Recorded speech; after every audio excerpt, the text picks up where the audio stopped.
In 2004, the NHL entered a lockout that crippled the league. 310 days without hockey and no Stanley Cup champion left fans furious. TV networks dropped the league, teams were bleeding money, and the sport needed a jolt. Enter in two prodigies, Sidney Crosby and Alexander Ovechkin. Two generational superstars who were the complete opposite of one another. The young, flashy Russian sniper who loved more than anything to score goals versus the Canadian prodigy deemed as the original next one to Wayne Gretzky. Not only did these two live up to the hype, but they shattered it in every way possible. 20 years, 33 individual trophies, and 4 cups later, they carried an entire era of hockey on their backs while going through each other in the process. But how exactly did they do it? Who had the better peak? And how are they still doing it to the extent where they are breaking records that at one point in time seemed completely impossible to touch? Well, let's take a deeper look, because this is likely something that we will never see again.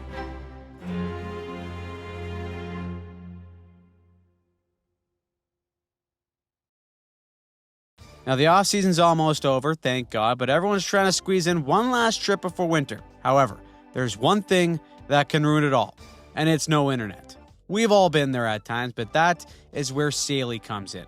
Saily is the eSIM app that gives you affordable, reliable data in over 160 countries. No more overpaying at airport kiosks or fumbling with physical SIM cards. All you gotta do is just download the app, pick a plan, and boom, you're connected instantly. The best part is you can set it all up before you even leave. Personally, I've used Saily for a few trips now. They've got unlimited data plans and also plans for multi-country travel. And if you do pick a capped data plan, they even send you notifications for when your data is running low. And if anything goes wrong, their 24/7 support has your back no matter the time zone.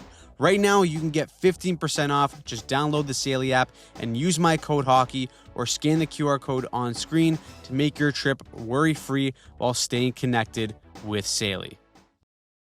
When it comes to the Crosby versus Ovechkin rivalry, everyone certainly has their opinions on who they think is better. Some unanimously place Sidney Crosby as a top 5 player of all time. They look at who's got more cups, gold medals, the better point totals, and overall completeness to Crosby's game, and they give him the nod. On the other hand, though, people point to the fact that Alex Ovechkin became the greatest goal scorer ever, despite playing through some of the lowest league-wide scoring in NHL history. That alone is enough for people to have Ovi in their Mount Rushmore.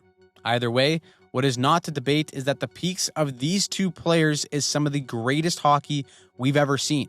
And what's more impressive is how they've evolved to still be superstars in today's game in their late 30s. Let's start with Sidney Crosby. Coming in as an 18-year-old prodigy that was supposed to fill the shoes of Wayne Gretzky, Sid the Kid came in as a playmaking center that had the ability to elevate his teammates to the next level.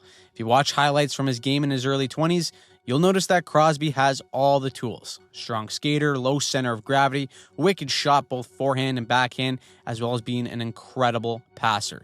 But what separated Crosby was his hockey IQ, and that in itself has been his key to longevity. The one area where the NHL has perhaps changed the most over the last 15 to 20 years is on the rush. The sheer speed of the average player makes the quality of speed itself an incredibly important component to success.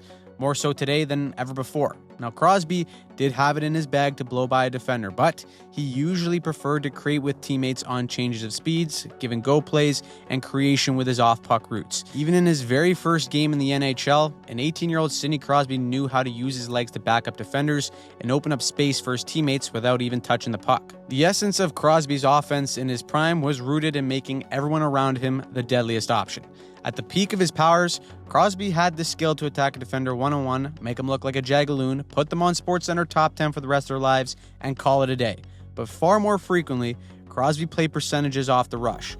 The odds of going through or around a defender on your own is just not a high percentage play, even when you're the talent level of Crosby. Instead, he always preferred to change speeds, bait defenders into a potential one-on-one confrontation, and then dish it to his man streaking on the play. This is where he leveraged potentially his best asset in his strength and edge work. When he's shoulder to shoulder with a D, he would spin off the contact, create separation, and then use cutbacks to give his teammates time to arrive in the right spot off the rush. And the reason why it's so hard to stop is that he still leverages the rules of one-on-one engagements against defenders. You'd see this in his subtle yet signature detail in his backhand. There are very few players in the world who can lay none of the sauce so perfectly onto a teammate's stick with a backhand pass, and Sid is one of them. Defenders are taught to angle players to their backhand, as the difficulty of making a play is exponentially harder than when you are on your forehand. When the puck shifts onto the backhand, it's usually an invitation for defenders to get aggressive and close that gap. But Crosby invited this. Off his own entry, Sid welcomed defenders trying to close him off and angle him onto his backhand.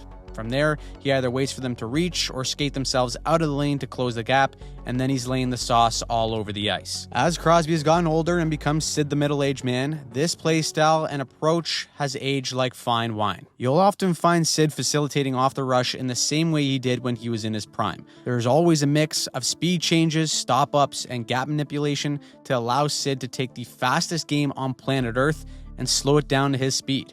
However, what is often said about Crosby's game is that he's a superstar grinder. That's because where he has dominated throughout his entire career is below the goal line. Usually, only power forwards and role players with big frames can protect the puck like this, but at 5'11" and 200 pounds, with about 180 of those pounds being in his legs, Crosby's edge work and puck protection has made it look like he's fending off his little cousins at Thanksgiving.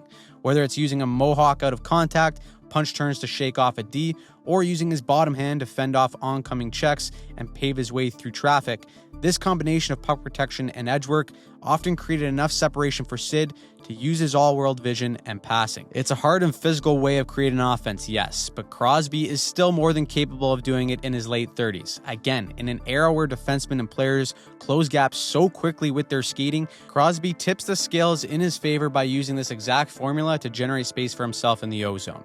Now, all this is done when Crosby has the puck, but his best work has always come without it. If you look at where he scored majority of his goals throughout his career, a large portion is within 2 to 3 feet of the net. Even looking at his scoring map from this past season, the man makes a living in and around the crease. One area in particular is beside either post. To tip pucks like this takes surgical precision, but to do it while NHL defensemen are trying to box you out is a level of will that is only matched by his skill. This ability to get lost in coverage and then find the blind spot to attack is at the core of Crosby's goal scoring. Where you see other superstars have offices or sweet spots along the perimeter where they score goals, Crosby's office is right in front of that net. You sprinkle in some innovative quirks like using his entire frame to act as a backboard for a deflection, and you have a man who's found a way to score goals the same way he did in his early to mid-20s. Now, the final piece of the Crosby dominance is his defense. Being the all-world offensive talent that he is, he's got an innate understanding for the flows of creating offense, and that helps him defensively. Crosby has always leaned on his awareness to break up plays and pick off pucks. Combine that with an all-world work rate and the ability to win puck battles, the argument for the best all-around player ever seems reasonable. Add 3 Stanley Cups, multiple gold medals, and it's one of the best peaks we have ever seen. And if it wasn't for concussions, it actually could have been better. Now, on the other side is a superstar drastically different in almost every way. From personality, nationality, and play style, if Crosby was the ultimate playmaker and all-around player, Ovi in his prime was the purest form of a goal scorer we have ever seen. Prime Ovechkin was a whole other animal. The definition of a one-man wrecking crew who can single-handedly take over a game and win it by himself. It's hard to argue that he's not one of, if not the most entertaining player of all time. The goals, the over-the-top celebrations, but also the sheer physicality. Since the NHL started officially tracking hits in the 05-06 season, which was Ovi's rookie year, he is third all-time in hits, surrounded by players like Cal Clutterbuck, Matt Martin, and Luke Schenn, who have all primarily made their living on their ability to hit their opponents. Ovechkin has done that while being the greatest goal scorer we've ever seen. At 6'3", 238 pounds, Ovechkin has always been one of the heavier players in the league while having the ability to move like someone half his size. Ovi was a unicorn that would lead as the F1 on the forecheck and crush anyone who touches the puck. His physical presence alone would send defensemen retrieving pucks into an utter disaster. Never forget when Dougie Hamilton said straight up, "I'm not going anywhere near that puck with Ovi coming down the tracks," and it led directly to a goal against. Prime Ovi would strike the fear of God into defenders with his physicality. The closest comparable was probably Eric Lindros, but longevity and injuries made him a shell of who he once was, which leads into the next area of what makes Ovi great, and that's durability. In his entire career, Ovechkin has only missed 59 games due to injury. The most significant was actually this past season when Ovi broke his leg. But even then, he still returned 40 days later and came back and torched the leagues. To be as physical as he is and remain healthy for a large portion of his career is incredible. But Ovi has adjusted to his age. This year, he put up the lowest hits per game total of his entire career. At nearly 40, Ovi has often remained as the F2 or F3 in forechecking scenarios so that he can stay somewhat reasonably above the play while being able to be a trigger man off a quick turnover. Don't be fooled though, old man Ovi is still throwing the body, but it's a rather wise adjustment that has allowed him to resurge for 44 goals this past season. This of course leads into his pure knack for goal scoring. In his prime, Ovi was a machine off the rush and in one-on-one situations. The guy was the epitome of you reach, I teach, and it all started with his load-up. Ovechkin's shot was and still is one of the most feared weapons in the league. Many goalies have been on record saying that it's just so hard, accurate, and unpredictable. It dips, rises, and sinks, and he can shoot bobbling pucks with pinpoint accuracy. So with every one-on-one scenario with a defender, Ovi would leverage the threat of his shot by loading up. Defenders, doing everything in their power not to let him shoot, would reach to try and go stick on puck.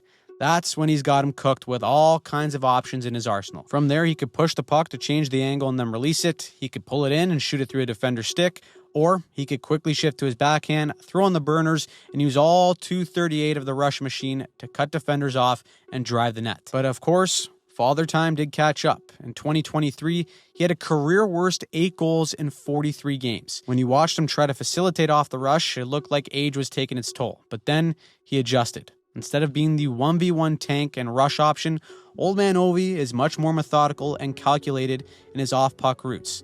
Usually deferring to the younger and faster legs to handle zone entries, Ovi is now finding the pockets of space as the late man on the play. As his team goes north with pace to back up defenses, Ovi's routes are often east-west to fill in the space and use his deadliest weapon. Now let's be clear, he did this in his prime as well, but at his age with his speed, he knows that this is probably the best way to create offense off the rush. Of course, Ovechkin is known for scoring goals in one way. From his office, top of the left circle, usually on the power play, it is automatic. Is it because he has a cheat code of a release that is so deadly and accurate that it can beat any goalie from anywhere? Yes, but it's also because he understands better than anyone in the history of the sport how to get open in that area on the power play. Ovi leveraged the fact that he could score from pretty much everywhere, so it gave him the flexibility to stay wider than usual and leave killers no choice but to leave him wide open or give up a chance right in the slot. As soon as you think you have him covered in your sight, he's diving into the blind spot of the defender to sneak back door. At 39 years old, this hasn't changed. It's fitting that on the record-breaking goal, Ovi whipped one home in his office and on the power play. To give you an idea of how much more difficult it was for Ovi compared to Gretzky to score goals, Gretzky's prime was during the 1980s, when the game was much more high-scoring than it is today. During the 12 40-goal seasons that Gretzky opened his career with, NHL goalies had an average save percentage of .878. In Ovechkin's career, goalies have had an average save percentage of approximately .910. All this while the average game in the 80s featured 1.64 more goals than the average game during Ovechkin's career. It's pretty evident too if you go back and look at some old clips. A lot of the goalies look like my drunk uncle trying to play road hockey. In Ovi's era, it was some of the best damn goaltenders we've ever seen. Now, even though Ovechkin's controller-disconnected style of defense isn't shared amongst some of the game's best of all time, there's still never been a player quite as unique and electric as Alexander Ovechkin. Both of these men have been connected since day one, and since they entered the league, no player has scored more points than these two. It's only fitting that 20 years later, they both break a Wayne Gretzky record in the same season. A new generation of stars have taken over, but at the heartbeat of both the Pittsburgh Penguins and the Washington Capitals is still two superstars who have carried the NHL on their backs for 2 decades. Both of their peaks are worthy of some of the greatest hockey the sport has ever witnessed. The Sid versus Ovi era is in its last chapter, but both have lived up to the hype in a way that we may never see again.